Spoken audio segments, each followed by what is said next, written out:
It is. Are you tired of being weighed down? Have you fallen asleep on your health? This is your wake up call with my dad, Keith, my husband, Kyle, and me, Ashley.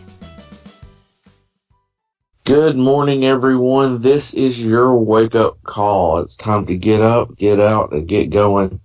And this morning it is Friday, which means it is Focus Friday, where we take an idea, look at it, talk about it, discuss it, share it, blow it up, flip it, chop it, everything under the sun.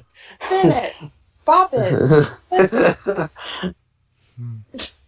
No, I mean, it's probably this has become one of my favorite days of our podcast. Um, so Focus Friday, Ashley, what is our Focus Friday idea? I found this quote, and it's really a simple one, but I really like it. Don't get sidetracked by people who are not on track. Mm, I think the bottom line to that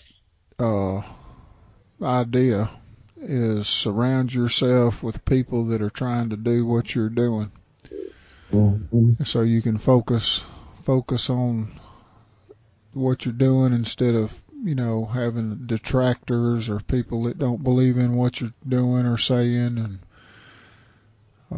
it's a whole lot easier to stay on track at that point. I agree. Or even people who may not be doing what you're doing, but they're not going to give you a hard time about what you're trying to get done, right. Well, here's one of the problems that comes from that. Well, here's what I'm hearing out of it. People who are not on track, these are people who themselves have failed at what they're doing.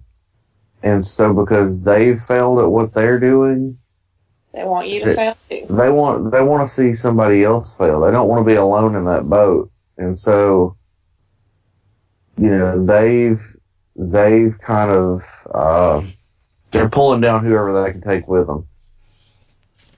And I'll be honest, it's not just like friends or people around you. It can happen within couples. I mean, so like, True. it can happen within your family. You're trying to, stick to a plan. You're trying to better yourself, and you have, a spouse, a brother or sister, parent who isn't on the same track, who isn't playing the same game, and because of that, there can be a little bit of sometimes it's unintentional, sometimes it's intentional. Right. Sometimes it's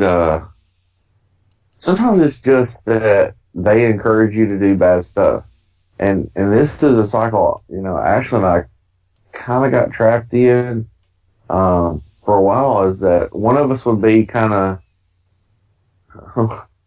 how we refer to it, in phase. Some of us are in phase, and the other one wouldn't be 100% there, and it'd be like, oh, come on, we can go do this, or can we go do this? And the other's kind of like, okay, and what happens would be one of us would be really gung ho, the other wouldn't, and we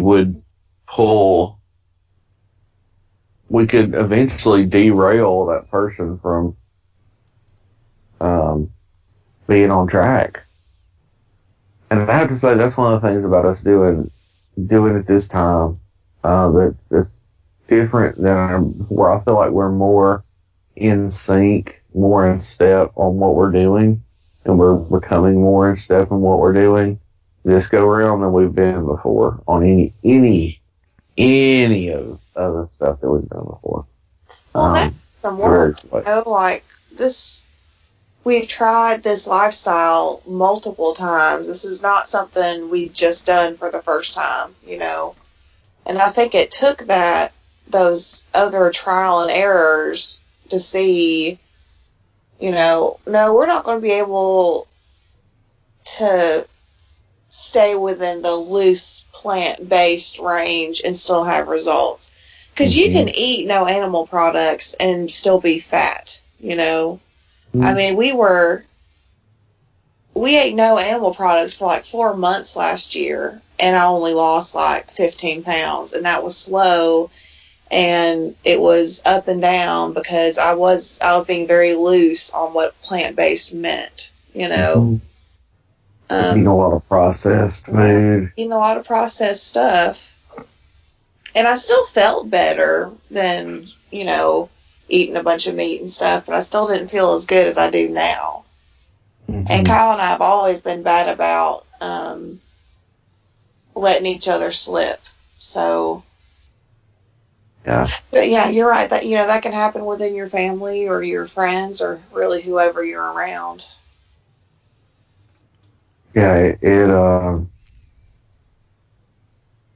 it's kind of like those people who every weekend, you always got that one person, you know, who's constantly says they're working on their health. It seems like every time you talk to them, they're talking about, oh, this is going to be my cheat day. And I'm stepping on my own toes here because I've done the same thing. Like, you know, there was a point in time probably a couple of years before Ashley and I got married where I had started working out. I had gotten the gym membership. I had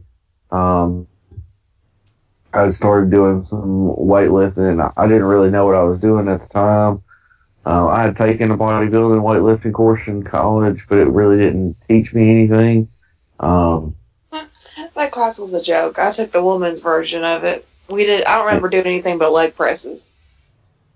Well, I had a workout regime, but I've just found an online plan and started working my way through the online plan, but I wasn't using free weights. I was using like a Smith machine because I was by myself. And just that fear of having the weight fall on me and not being able to get it back off and that kind of stuff. And so, I really just was novice. I mean, super novice. Just didn't know what I was doing.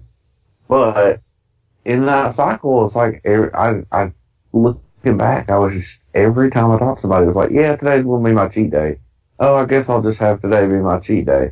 Well, I'll just cheat this time. Well, I'll just do this. Well, I'll just do that. And you start making excuses. And not only did I get myself off track, I got other people off track because I would convince people to do it with me because I didn't want to do it by myself. I guess that just reduced my guilt or whatever for having a cheat day. And, I mean, we just have to be careful who we're around when you make sure that we're around people who support what we're doing and encourage us to do the right things. Yeah. Pretty much that simple. Well, I think a lot of times the people you're around, they've seen you go through these processes of trying to lose weight and trying to get healthy. And they watch you over the course of time, and after a while, they don't believe you're going to do it either. Yeah. Mm-hmm. You know, and so they act accordingly. It's just a phase, and you know they'll get over it, and they'll be off doing something else next week. So I'm not worried about trying to help them do what they're doing. Right. And I think a lot of times you get into that situation where, especially family members,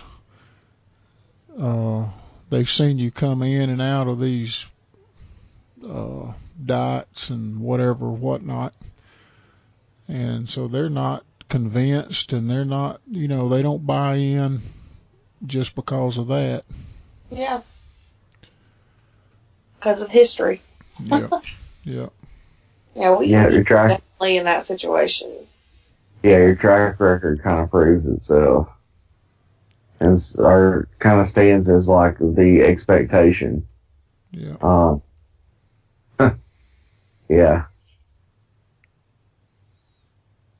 You know, and the only way to get out of that cycle with those folks is just to prove what you're doing, and Be consistent. Yeah, be consistent and get results, and then after you get results, maintain those results, which plays back into the same thing we're talking about. It's got to be a lifestyle. It's got to be sustainable, or it's, there is no success in it. And when you're sincere about it, when you're truly convicted about it, I think people respect that more, and they see a difference between that and the when you're wishy-washy on it. Being 100% on it, if you've got good friends and family, they're going to look at you and go, now you're still doing that? Are you still doing the thing with I still get this at work, especially. I work with some good people who ask questions in a good way. It's like women, if that answers anybody's question, because women. But even the guys that I work with, I went out the other night with a buddy of mine, and he said, "Hey, are you still staying away from meat and dairy?" And I said, "Yeah," because he wanted to go get something to eat. And I said, "You guys just eat at the house. I can figure something out. I don't want to impose on you for doing that, and we'll just meet where we're going to meet at." And But surrounding yourself with people when you're convicted and you're sticking to it and it's working, then people start to go, okay, I'm going to be considerate of this because I understand the reasons why you're doing it. And I think it's harder with the plant-based life. People can't wrap their minds around don't eat meat and dairy, because it's bad for your health. And I think it's because USDA has told them so differently over their entire life. I mean, you look at the food pyramid, meat, dairy are a huge component of it. Fat, huge component of it. And so you say, yeah, I'm cutting out meat, dairy, and fat. And they go, what? Well, we've also grown up watching all these commercials that tell us meat is where you get your protein, and you will not have strong bones if you don't drink milk and eat cheese. When in actuality, drinking milk raises your body's acidity to the point that your body starts leaching base minerals. And when I say base, I mean like BASE minerals. Non-acidic. So, right, alkaline minerals out of your bones to counteract the acidity, to bring your body pH to normal. And as a result, you get weaker bones. That's right. Which is the exact opposite of what they're proposing that milk does for you. Right. It just, growing up hearing those things and seeing those things on TV, it is hard for people to understand what we're doing. And that's why this time I've really tried to keep it on the down low. Like, I haven't told anybody unless they've asked specifically, hey, what are you doing? Or, hey, I noticed you're not eating certain things. Why is that? Hey, I noticed you lost weight. What are you doing? Right. And people are slowly starting to notice on me, which always makes me feel good, because I've always carried so much weight, and I carry it so evenly from head to toe. Like, I'm not a person who's just big around the middle or big in certain places. I am big everywhere. So I feel like when I lose weight, I lose it like that too, and it takes me longer for people to notice a difference. So I always feel like when I get to that point where people are starting to ask, what are you doing? I feel like I finally made some, like, legit progress, because it takes time. I mean, we're 2 months in, and people are just now starting to notice that I look smaller. Which 2 months isn't a long time, but in some ways it feels like it is. So, yeah. Some people can be on a diet for 2 weeks and lose a bunch of weight in one certain area. And you're like, oh man, you look so great. And I'm standing over there like, I've been doing this for months, and you can't even tell, Yep. Anyway. That's another day. With with some friends last night, and they put it on Instagram. And I was like, man, my face is looking small. I'm like, yeah, I don't look huge in this picture, you know. Like, I thought that about myself the other night too. I was just glad I had, 2 chins instead of 3. So. Yeah, we're decreasing the number of chins as we go. Yeah. All right. Well, the summary of the day is: be careful who you surround yourself with. Don't let them pull you away from what's really important. All right, guys. We want to thank you for listening. As always, don't forget to go follow us on social media. You can find us at Our Heavy House on Instagram. Hopefully, if you're listening to us on YouTube, we're going to invite you to subscribe. And if you got us on Apple Podcasts, go ahead and just hit that subscribe button so that you get those daily updates. We're going to be around for 365, whether we've got 2 listeners or 200 or 2,000 or 2 million. We're going to be here for a whole 365 days. So thank you guys for listening so much. Don't forget to interact with us and ask us any questions that you have. We'll be happy to talk to you about what we are doing, because we believe it could benefit you, and we want to be one of those people who keeps you on track and doesn't derail you. Guys, thanks again. Bye.